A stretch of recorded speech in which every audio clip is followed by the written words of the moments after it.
All right, guys, welcome back. Yep, it's a video about this band card called Crusade. Actually, the more curious case of an artist proof I just bought on eBay. We're going to examine if it is a stripped artist proof of a collector's edition, international edition.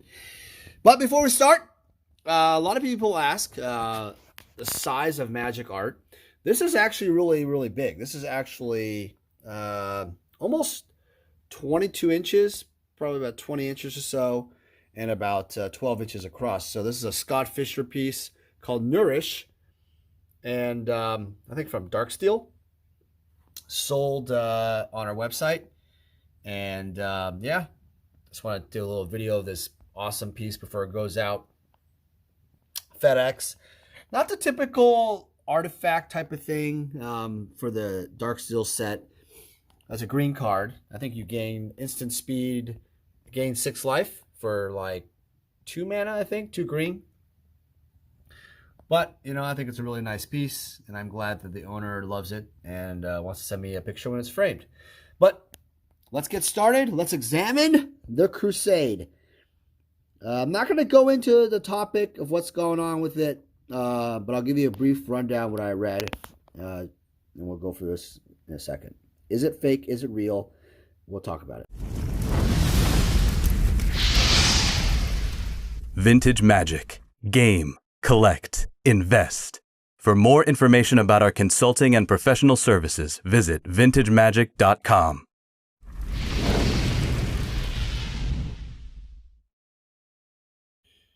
All right, guys, welcome back. Yeah, it's me, Daniel, with vintagemagic.com. And what we have today is a very, very, very complex and interesting video. Grab a latte, grab some top ramen. Make sure you really watch this video carefully. All right, so what I have here are a bunch of Crusade artist proofs from the beta set, all signed by Mark Poole. And there's one here that is also signed, which is right this one. Wait a second. What's going on? It's not focused. Hold on a second. Sorry, guys. There you go. Oh, there it is. Oh, I'm going to have to... Yeah, right there. All right. So, you guys already see the problem. Those of you who are experts in Magic. This is obviously the white back artist proof. In fact, I'll do another one here in a second. You can pick any white back you want. They're all white backs. And I'm brightening it just to highlight something here. You notice something very interesting. Maybe in the dark setting, right there. See that? So I'm in a lower light. And see how it's kind of like jaggedy? It's not a clear gloss. That's what's going on, guys, is that the back and the front of all collector's edition cards in general are a nice glossy feel. I have handled many proofs. I don't even want to tell you how many, the beta ones especially, and also I have seen people strip the white back. So what it means is, well, you take one of these collector's edition Crusades and you basically peel very carefully. I've never done it, but this is how people reback cards too. You can peel the gold portion of it. And then what you do is you then have more of a matte finish, obviously. This is more glossy. Actually, in fact, the front of this is very glossy. The back of these collector's editions are not as glossy. There's glossy, but not as glossy as, in my opinion, even the artist proofs. But that's my opinion, and I've handled a lot, so take it for what it is. But right there should give you a telling tale. You can tell even the, like, I don't know what they're using, but so after you strip a card, you'll notice like there's some fibrous stuff, right? And fibrous type of, see that? This kind of, I'll lift it up here. This is the Crusade in question. Now, again, it wasn't signed, which is really interesting. People have said online, well, it's a non-factory cut, so that means that it was from a sheet and then basically, pressed down to basically come as a proof. I don't think that's the case. There's no flaring of the edges. It looks like a card, an actual card that was cut, and even the centering matches up, which I'll talk to you here in a second about. So the alignment looks good. Even the measurement, putting all the cards together, it looks good. But it's something curious. Like, it's almost as if, and I've seen this happen, like, for example, people like the Force of Will proof is a really rare one. And I've had clients come in the past, send me their Force of Will proofs for sale or whatever, and it clearly has been stripped of a Magic the Gathering card, and then kind of, in a way, just thinned down. And it's a weird situation, like this black edging. I don't know if you can tell. It's not.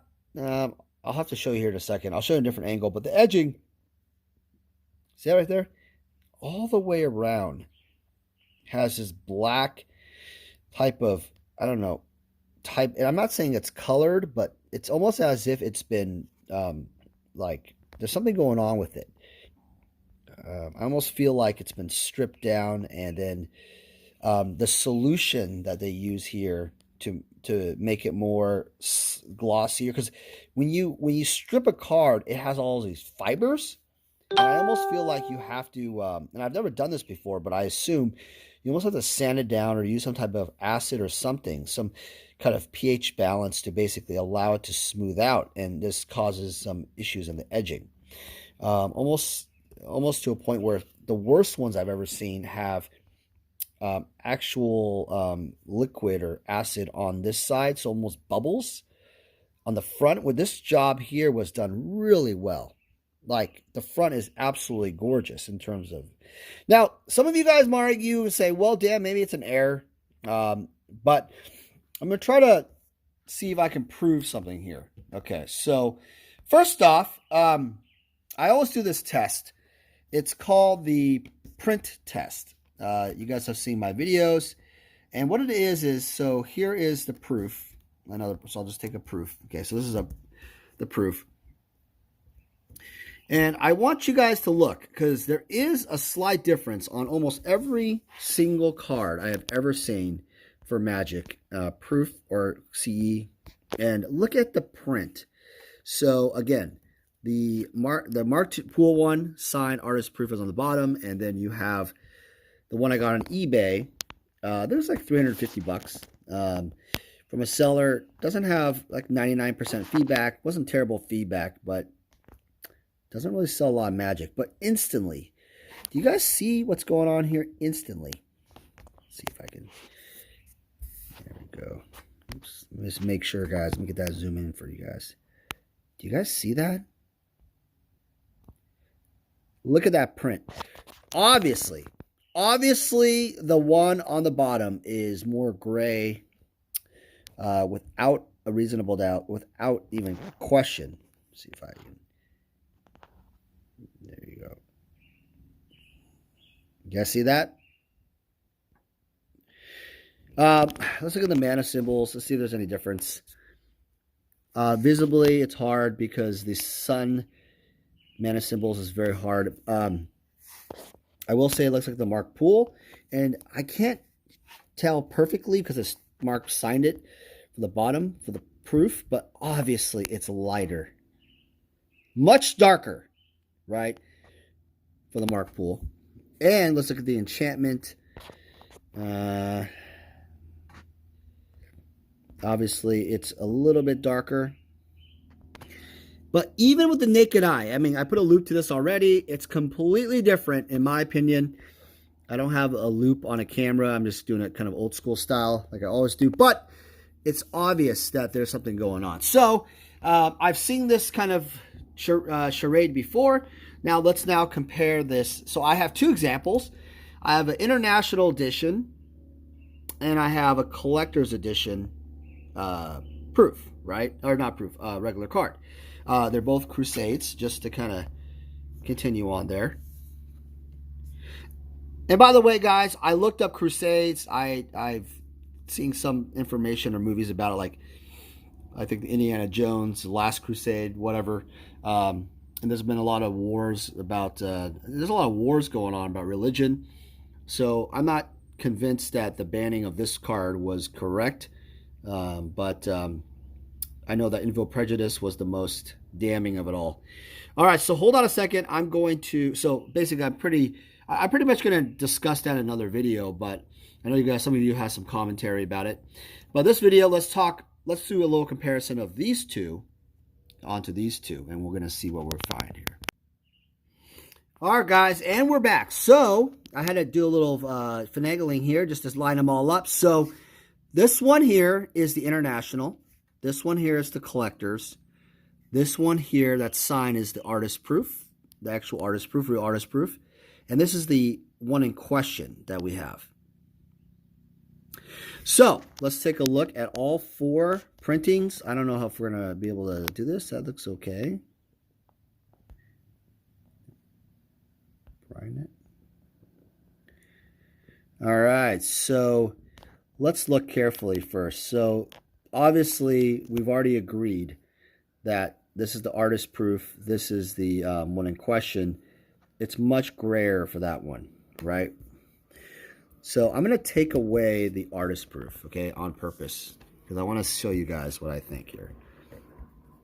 And the centering and alignment, the dot pattern, everything about it is there. You know, there are variations, but generally, you know, it's not too off.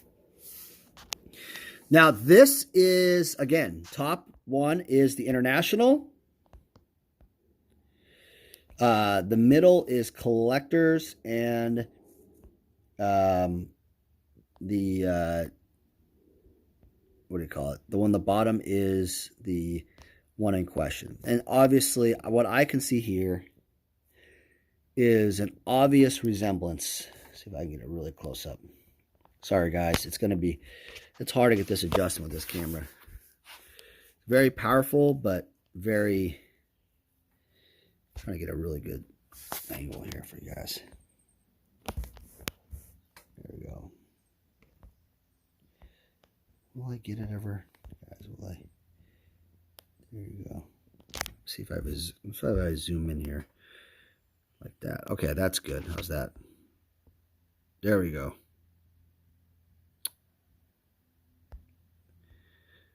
Looks pretty identical to me. I'm going to darken it. Yep. Looks incredibly identical. Even the black amount of black lining, correct? It's exactly a match. Let's look at the mark pool, which is a very interesting point.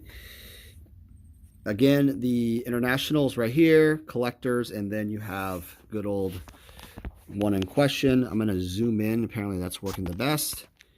Let's see what we got here. That looks good. Looks really, really much the same. People ask, well, is the international the same print quality as the collectors? Yes, pretty much. Because they were run pretty much on the same... Well, they weren't on the same press line, but the thing is they are, the shading and everything was the same. They used exactly the same. They just changed the backs. I think they even used identical fronts, and International had 5,000 print run. Collectors had about 10,000. I think maybe even 9,000.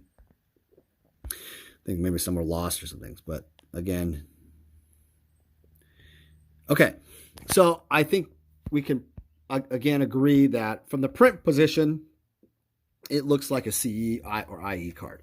Now, I'm going to go back and put, again, the Mark Pool artist proof, the Mark Pool artist proof, and here's a couple of examples. Again, so this is the proof. This is the thing, the one in question, CE International, okay? I'm going to zoom in, and I want you to really look at, I'm going to zoom in. I want you to really think about what's going on here. What do you think? There's no filters, nothing. Look at that right there. Holy Mother of God, right?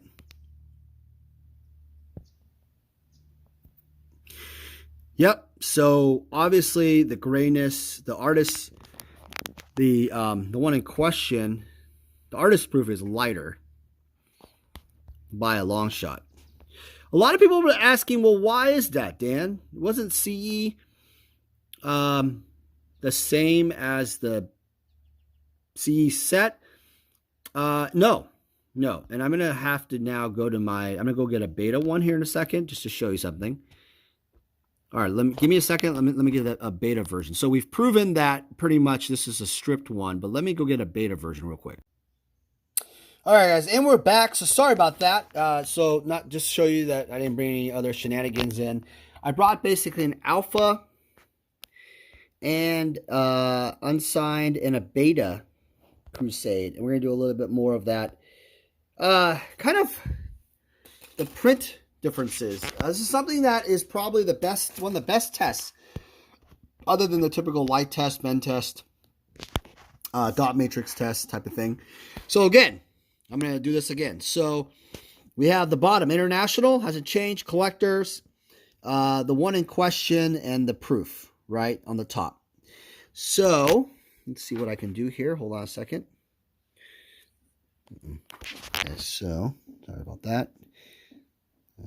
This guy like that. Okay, so like that. And then I'm going to take the beta.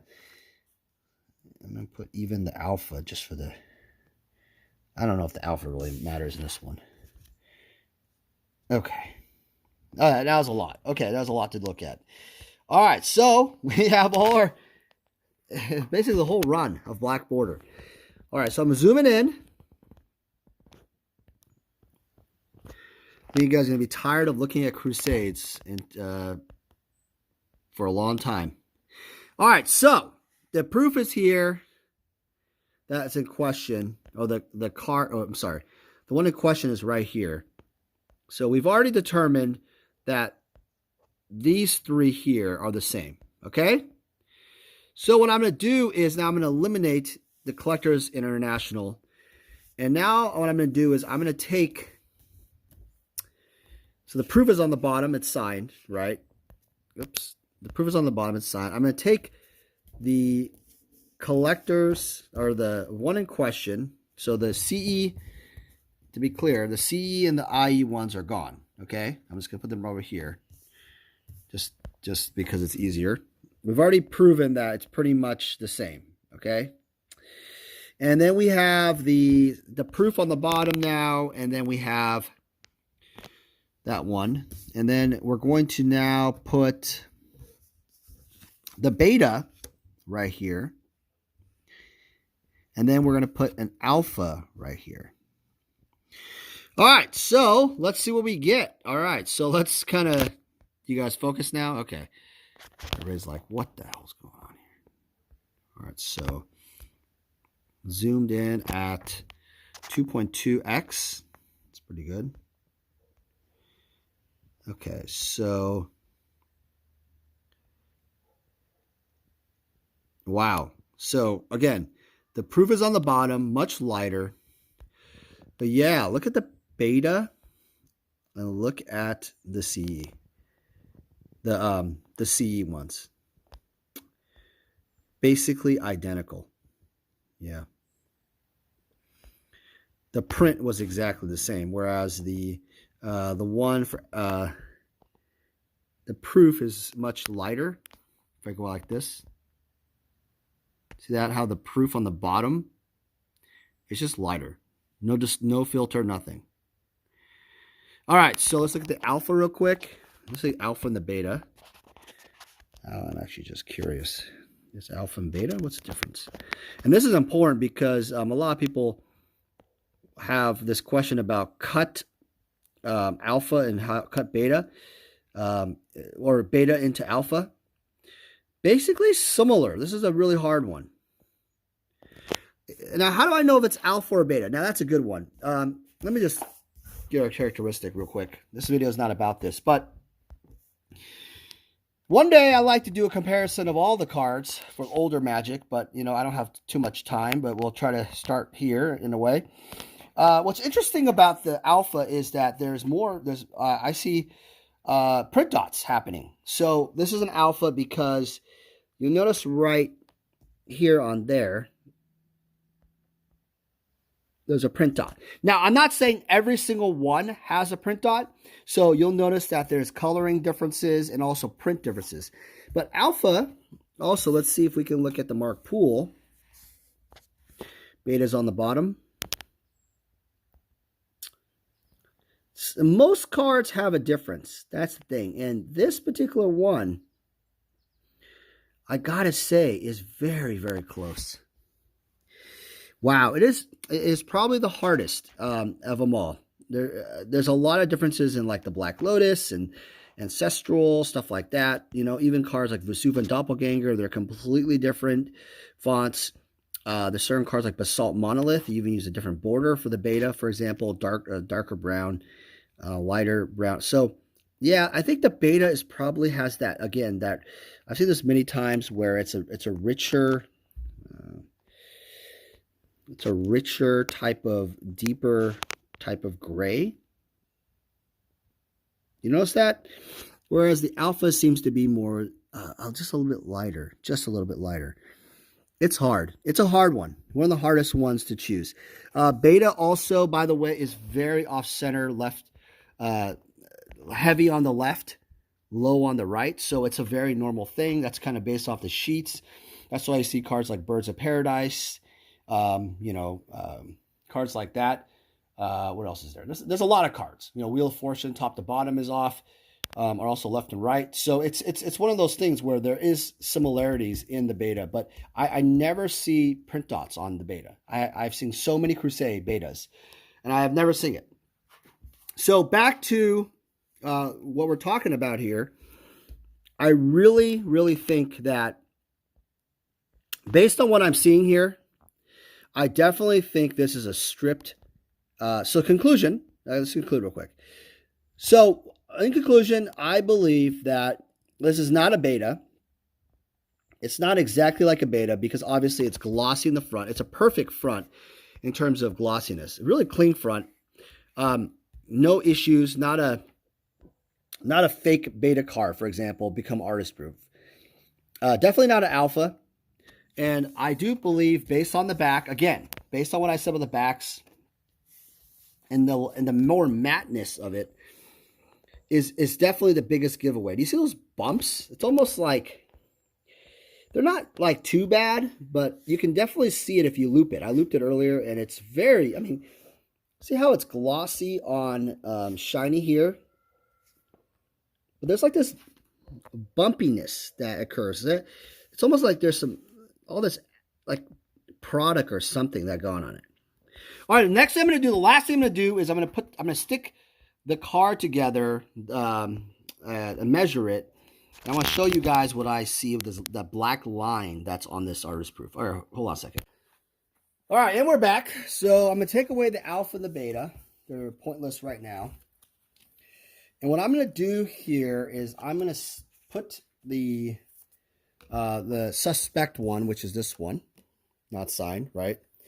And I'm going to basically take the artist proof and the collector's edition, all these artist proofs, all these cards, just to sandwich them. So I'm going to put it right in the middle.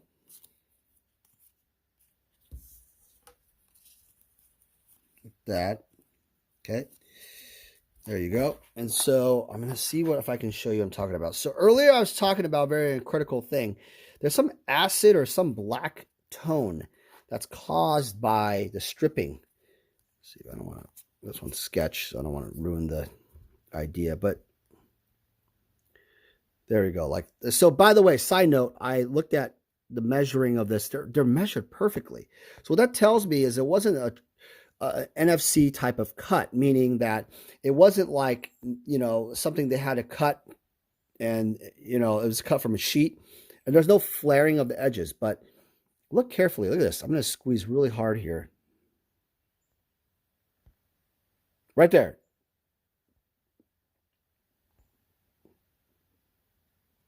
Right there, guys.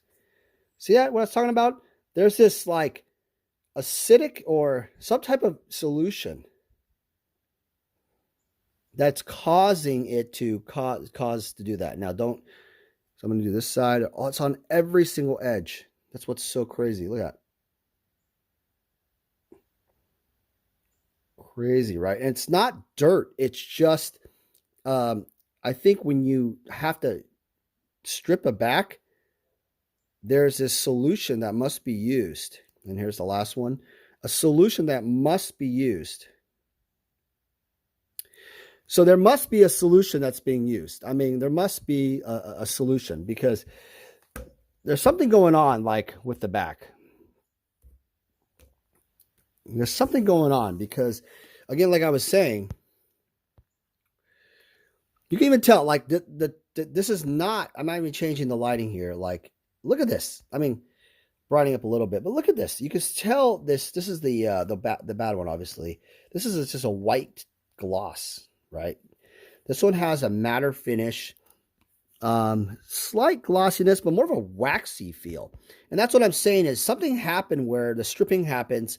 There's probably some paper or fuzz from the paper, right? When you rip between two cards, just try it one day on two crappy cards, okay? You'll notice that there's this kind of a feel, right? Actually, you know what? Let me get a crappy card. Let me rip that. I'll be right back. All right, guys. Yes, I picked the Spoils of War from Ice Age. If this becomes like $1 million, God help me. All right, so I'm going to rip this card. I don't know if I can really reenact this, but what you strip it. But I want to see if I can show you. Yeah, okay. There's a blue line, but I don't know if you can see it. See how there's a double layer? So you have the card, and then you have the white. So here it is again. But do you see, like, the key thing I want to show you guys is, do you feel this? Like, I mean, I know you can't feel it, but can you see the graininess of it all? Yeah, see what I'm saying? There's something going on there. So when you take away, like, when you take away the back, right? This is the back is this, you know, this kind of a bluish line, bluish feel. And all you have is the white, right? You have kind of this softer, kind of like almost like how do you explain, like a softer velvety approach, a paper. And then basically you would have to take some of this, some type of solution to basically put it down to a point where it can kind of, I'm not saying this is exact, but my guess is probably why the solution is kind of this color itself. All right, guys. Well, I hope you guys learned something from the video. Yeah. Pretty long video. I apologize. It was a little long-winded, but I wanted to just let everybody know that it kind of sucks. This happens in our industry. Do not get discouraged. There's always opportunity to learn from, you know, mistakes and things.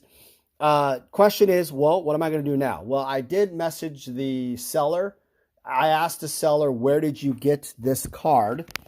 Meaning, how was it purchased, a provenance, and I'd like to hear a story about it.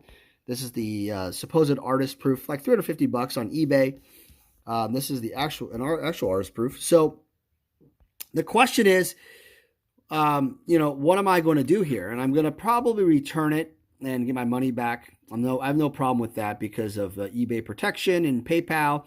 It's really good, but the unfortunate part is, here's the problem. The biggest problem is that, what if Mark Poole, I'll leave this with you guys, Mark Poole signed this one? Because, you know, in a convention or whatever back in the day, you really don't have time. You're not going to be, you know, touching the backs, and, you know, you look at the front, it's glossy, right? It's an artist proof. So what happens if Mark Poole signed this? What happens? Well, what happens is that a collector would probably never know if they never watched this video or talk to a group and, you know, go through their proofs. That's the problem. And especially if an artist did a painted back, like a painting or a sketch, kind of put some sealant or, you know, whatever, right? That would actually be harder to even know, because the front looks like an actual artist proof. Well, it isn't exactly, right? Because based on the print, it's different. All right, guys, be careful out there. Thanks for watching. I appreciate you guys. I hope you guys learned something, some craziness here. Hope you guys are doing well. And remember, it's always about the spoils of war. You know what I'm talking about, everybody. Thank you, Nick, for all the business you've brought to me. Goodbye. Thank you everyone for joining me. It's me, Daniel, with VintageMagic.com.